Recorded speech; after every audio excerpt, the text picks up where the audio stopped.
You ever wonder how a man loses himself, not all at once, but one compromise at a time? Not in battle, not in bankruptcy, but in love. The wrong kind of love.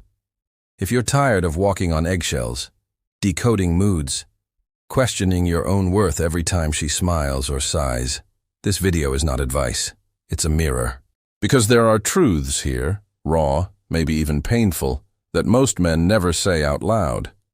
But if you've ever felt like the strong version of you is slipping, fading, suffocating beneath the weight of trying to make it work, this might be the first breath of fresh air you've had in a while. I want to tell you about someone. Not a stranger, not a statistic, maybe someone like you.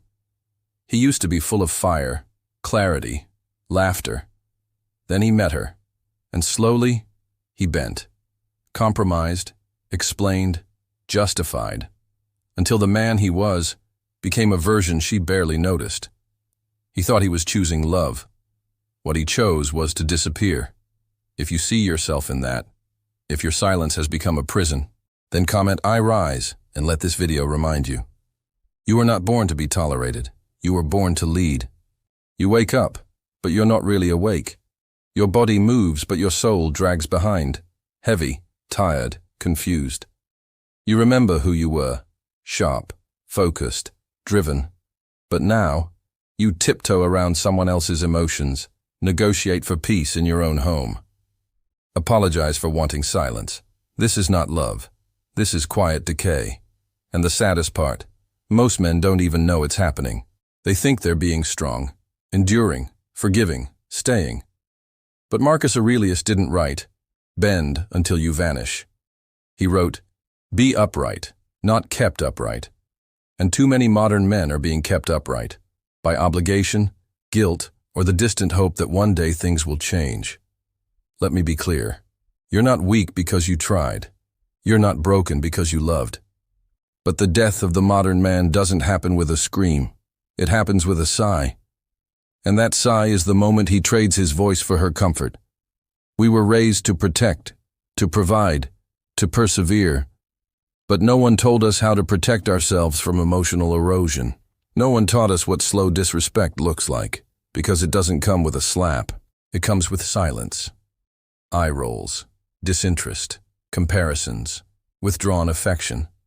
And every time you say nothing, because you hope it will pass, because you remember how sweet she was in the beginning, because you think maybe you're the problem. You are not. You are not the problem for needing peace. You are not broken for expecting respect. You are not unmanly for walking away from what burns you. The true death of a man doesn't start when she disrespects him. It starts when he tolerates it. So today, I'm not offering healing. I'm offering awareness. Because when a man sees clearly, he changes everything. And if this feels like your reflection, if this is the silence you've been screaming through, then comment, "I rise," right now. Let's rebuild you. Not louder, not angrier, just unshakable. She rolls her eyes in public, cuts you off mid-sentence, makes a joke at your expense while your friends laugh awkwardly. Later she says, "Relax, it was just a joke." But you're not laughing. Because deep down, it didn't feel funny. It felt like a cut. And no one else saw the blood. This isn't about sensitivity. It's about dignity. A woman who loves you guards your image, especially when you're not around. But the one who mocks you in front of others? She's not joking. She's performing. And you? You've become the punchline. Marcus Aurelius said, "What injures the hive injures the bee. What injures your image injures your soul." And yet too many men nod, smile, dismiss the burn to avoid a fight. They call it patience. They call it compromise. It's neither. It's erosion. You start walking on emotional eggshells, second-guessing your words, avoiding deep conversations. And with every joke you let slide, with every insult you swallow, she learns something dangerous. He won't defend himself. I can keep going. And you? You convince yourself this is love, that maybe all relationships are like this.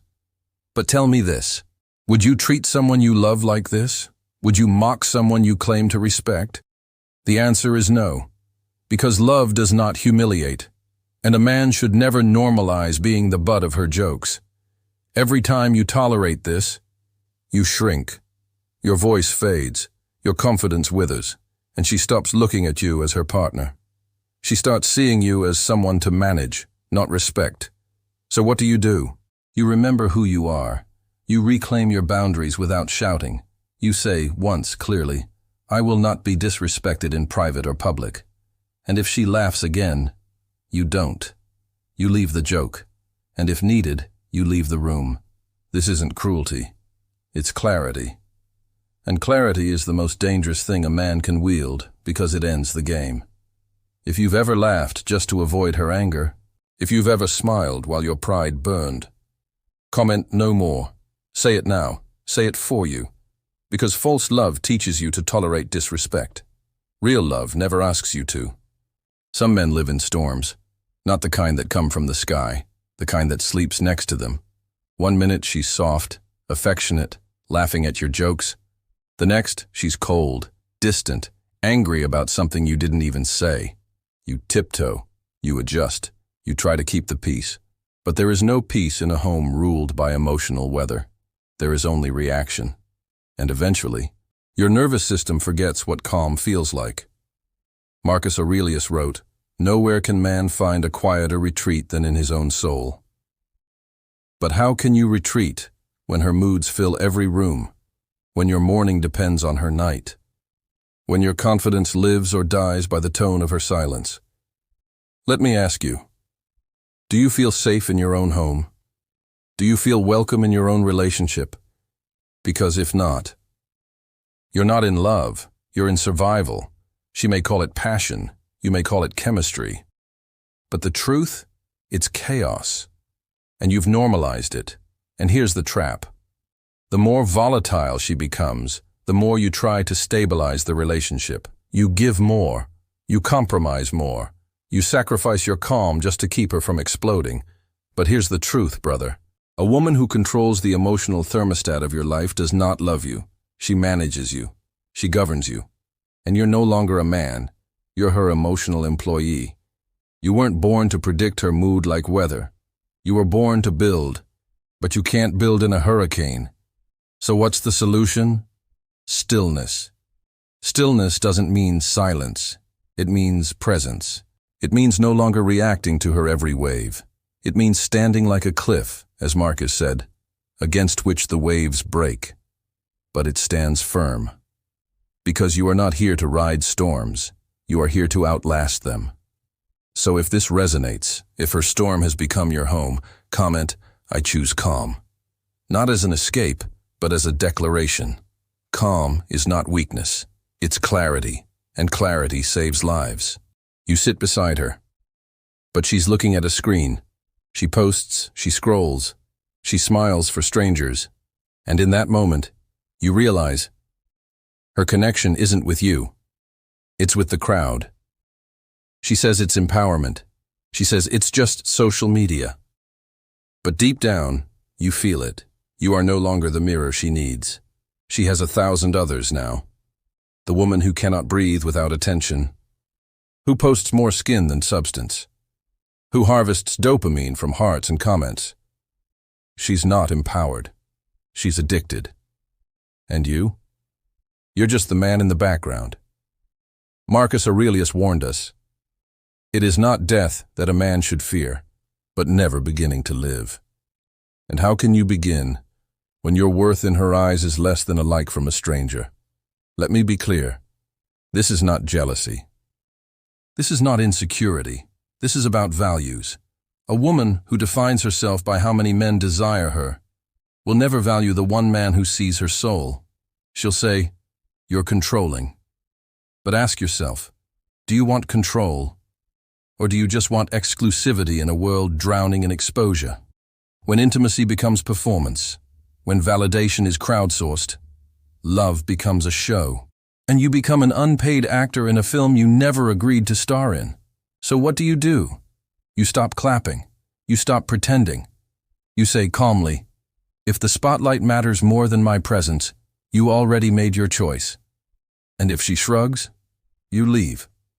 Not in anger, in alignment. Because the man who stays in a relationship with someone addicted to attention will always feel like a backup plan, and you were never built to be plan B. If you've ever had to compete with a screen for her attention, if you've ever felt invisible next to her curated feed, comment, "I choose real," because the lies wrapped in likes will never love you back. She smiles when she wants something. She withholds when she's upset. One night she's passionate. The next, you're begging for closeness. This isn't love. This is leverage. And it's not about sex. It's about control. You feel it, don't you? The subtle shift. Affection becomes a currency. Intimacy becomes a transaction. And you start measuring your worth by her willingness to touch you. You start wondering, what did I do wrong? You start apologizing for her distance. Marcus Aurelius taught self-mastery, the triumph of reason over impulse. But when a man becomes a slave to lust, when he chases affection like a starving dog, he has not mastered anything. He has surrendered everything. Sex, in its highest form, is connection. But weaponized, it's a leash. And every time she tightens it, you come running. Let me ask you, does she use affection to restore the bond or to reset your obedience? Because there's a difference. One invites closeness, the other demands compliance. And here's the hardest truth. A man ruled by need is not in love. He is in survival. And survival is not where a king lives. So what's the path forward? You stop crawling. You stop negotiating for crumbs. You say, affection is not a prize. It's a reflection. If it disappears when you're angry, then it was never real. And if she pouts? If she pulls away? You don't chase, you build. Because when you rebuild your self-respect, you stop begging for what should be given freely. If you've ever felt like you had to earn her touch, if you've ever felt more like a pawn than a partner, comment, "I reclaim my worth," because pleasure should be shared, not sold, and love should not feel like a prize you're never quite good enough to win. You talk about your goals, and she smirks. You mention your plans, and she sighs. You tell her about your vision, and she says, "That's unrealistic." It stings, not because you need her approval, but because somewhere deep inside, you hoped she'd believe in you, stand beside you, build with you. Instead, she rolls her eyes, interrupts your focus, mocks your discipline. And what she doesn't realize is, when she mocks your mission, she mocks your manhood. Marcus Aurelius said, "Waste no more time arguing what a good man should be. Be one." But how can you be one when every step forward is tripped by the one walking beside you? You sacrifice time, you wake up early, you grind in silence, and she acts like it's an obsession, like it's ego, like you're selfish for choosing purpose over play. But let me remind you, your mission is not a hobby, it is the axis of your life. It is the fire that makes you feel alive. And any woman who laughs at that fire isn't a partner, she's a saboteur. This isn't about dominance, it's about direction. You weren't born to orbit someone else's approval. You were born to build, even if she doesn't understand the blueprint. So what's the move? You stop seeking validation for your vision. You speak less, work more. You say, "My mission doesn't need applause to matter." And if she keeps laughing, you stop performing, because your purpose was never up for debate. If you've ever felt like your ambition is a burden in her eyes, if you've ever swallowed dreams to avoid her disapproval, comment, "I choose mission." Because the man who abandons his purpose for peace will wake up in a life he doesn't recognize, and she won't mourn his loss, because she never respected it to begin with. You win, and she's distant. You share good news, and she changes the subject. You celebrate a milestone, and she reminds you of hers. This isn't love. This is silent competition. And in her mind, there can only be one winner, and it can't be you. She doesn't walk beside you, she walks against you. Your success feels like a threat. Your growth feels like a challenge. And slowly you begin to shrink. Not because you're small, but because she needs you to be. Marcus Aurelius warned us, ambition means tying your well-being to what other people say or do. And that's exactly what she's done. She measures herself by outperforming the one person she should be cheering for, you. This isn't partnership, it's performance. And the applause must always be louder for her.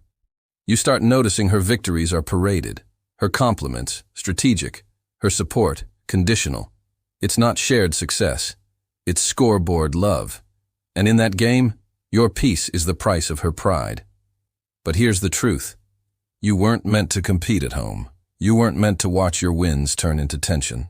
A woman who truly loves you doesn't need to outshine you. She shines with you. She elevates with you. She celebrates you because your success is hers too. So what's the shift?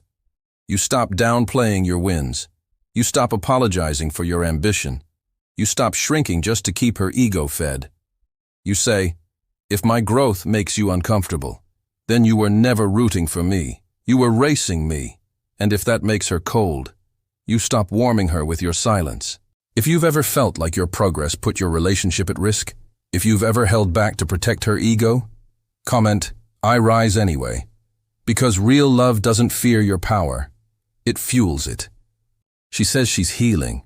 She says she's been hurt before. And every cruel word, every distant night, every cold shoulder is wrapped in the same excuse. I'm still dealing with my past. At first, you're compassionate. You listen. You hold space. You try to understand. But over time, you realize something deeper. You're no longer her partner.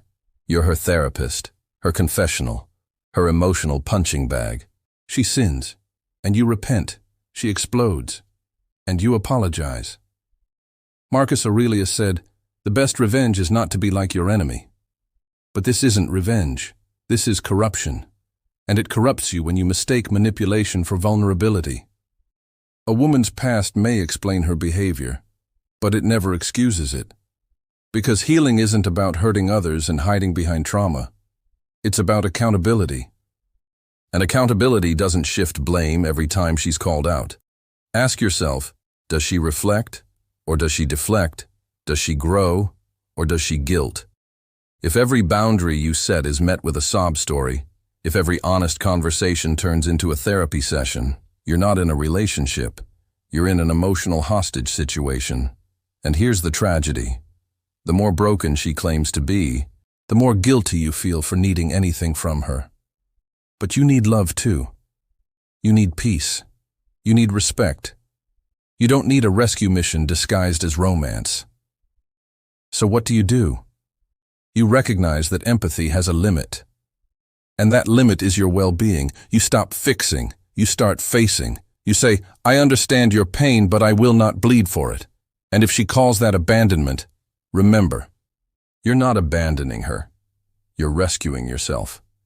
If you've ever felt trapped between love and emotional blackmail, if you've ever felt guilty for asking to be treated well, comment, I set myself free. Because a man who confuses healing with punishment will spend his life paying debts he never owed. She didn't cheat, but she lied, just a little. She didn't disappear, but she forgot to reply all night. She didn't cross the line, but she danced on the edge. And you told yourself it was nothing, that you're overreacting, that it's not a big deal. But it is. Because betrayal doesn't always arrive with fireworks. Sometimes it comes as a whisper, a delay, a friend she swore she'd cut off, a photo she promised not to post. And it's not about the act. It's about the intent, the pattern, the quiet push against your boundaries, not to break them, but to test them. Marcus Aurelius said, if it is not right, do not do it. If it is not true, do not say it. And yet here you are, tolerating what you once said was unacceptable, staying silent, explaining away her choices. But what does that say about you? Every small betrayal you ignore becomes a green light. Every time you flinch and forgive too quickly, she learns that limits are just suggestions. And slowly your standards dissolve, and your silence becomes her permission slip. You stop trusting your instincts. You start policing your reactions instead of her actions. You become the detective in your own relationship.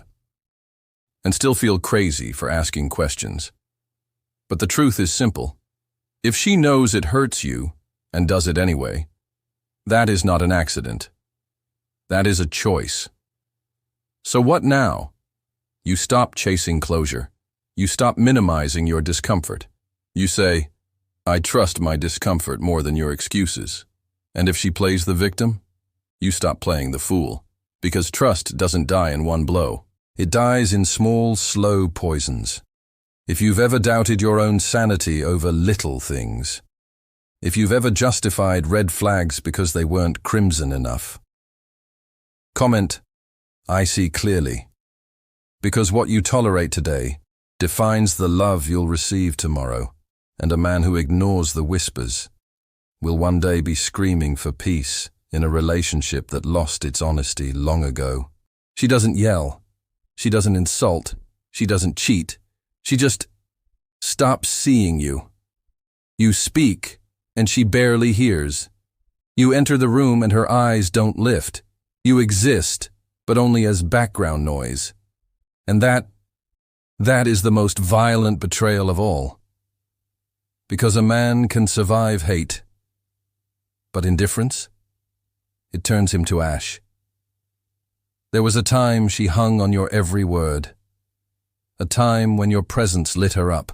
Now you're just there, providing, fixing, absorbing, invisible. And the worst part? She doesn't even know she's doing it. Because indifference isn't loud, it's quiet. It creeps in during late dinners, half-hearted kisses, and the phone that's always in her hand.